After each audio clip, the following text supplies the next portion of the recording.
Guys, welcome to Malvan दडगा। आज मी तुम्हाला चटपटीत अशी ओली भेळची रेसिपी दाखवणार आहे। चला आपण साहित्य बघूया।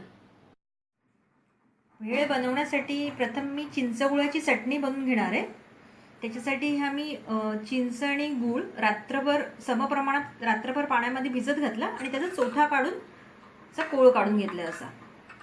आता त्याच्यामध्ये मी हे लाल तिखट घेतले, जीरा पावडर घेतली आहे आणि हे काळं मीठ आहे। हे मी याच्यामध्ये मिक्स करून घेणार आहे। आपली चिंचगुळाची चटणी, आंबट गोड अशी चटणी रेडी झाली आहे। ही तुम्ही कोणत्याही चाटसाठी किंवा रायत्यासाठी, सँडविचसाठी वगैरे पण वापरू शकता।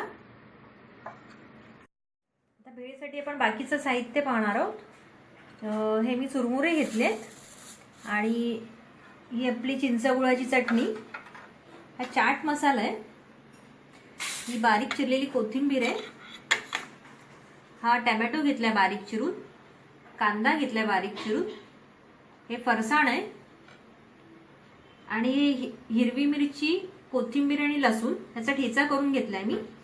तुम्ही कोणती हिरवी चटणी वापरू शकता किंवा लाल मिरची चटणी पण वापरू शकता तिखटासाठी।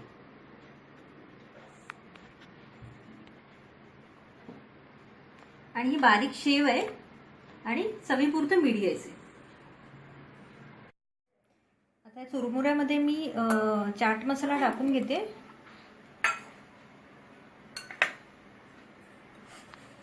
शेव घालून घेणार आहे अर्धी आणि बाकीचे वरतून पेरायला ठेवणार आहे मी।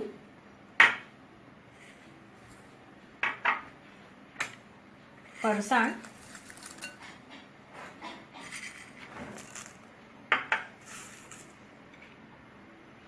कांदा पण घालून घेणार आहे मी अर्धा आणि अर्धा मी वरतून पेरायला ठेवणार आहे। टोमॅटो, थोडी कोथिंबीर,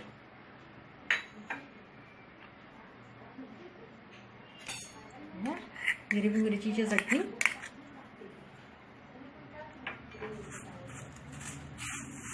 हे सर्व मिक्स करून मी ढवळून घेणार आहे।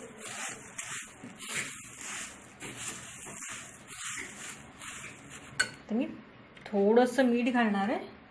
चटणीमध्ये मीठ आहे ऑलरेडी, म्हणून मी थोडंसंच घालणार आहे अगोदर।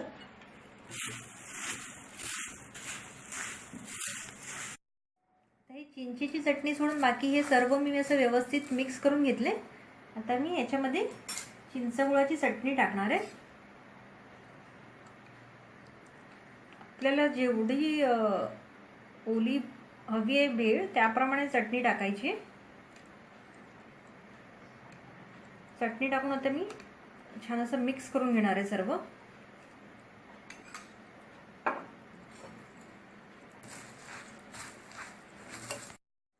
आता मी चिंचगुळाची चटणी याच्यामध्ये छान अशी मिक्स करून घेतली। ही चमचमीत अशी भेळ रेडी झाली आहे। यामध्ये तुम्ही भाजलेले शेंगदाणे, भाजलेली चणा डाळ किंवा कैरीचा सीझन असेल तर कैरी पण मिक्स करू शकता। आता मी एक प्लेटमध्ये काढून घेणार आहे। हे मी प्लेटमध्ये काढून घेणार आहे।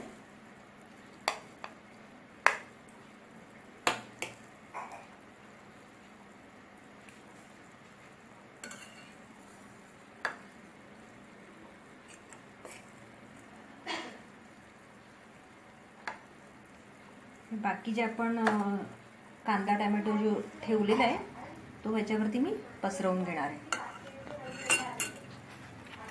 आता कांदा घालून घेणार आहे,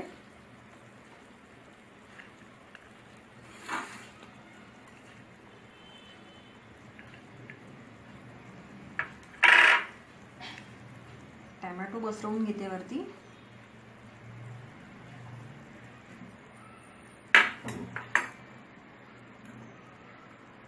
कोथिंबीर,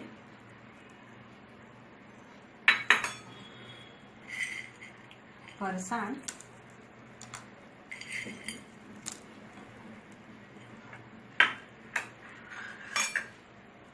बारीक शेव।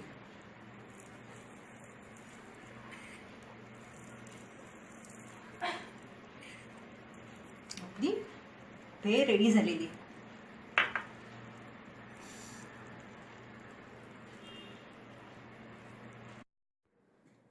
ही आपली झटपट आणि चमचमीत अशी भेळ रेडी झाली आहे. तुम्ही चटण्या फ्रीजमध्ये बनवून गोड आणि तिखट चटणी फ्रीजमध्ये बनवून ठेवून अशी भेळ तुम्ही कधीही पटकन बनवू शकता. बनवायला एकदम इझी आहे. तुम्ही चटपटीत अशी भेळ नक्की करून बघा. तुमच्या घरामध्ये पण नक्की आवडेल. आणि रेसिपी बघितल्याबद्दल धन्यवाद.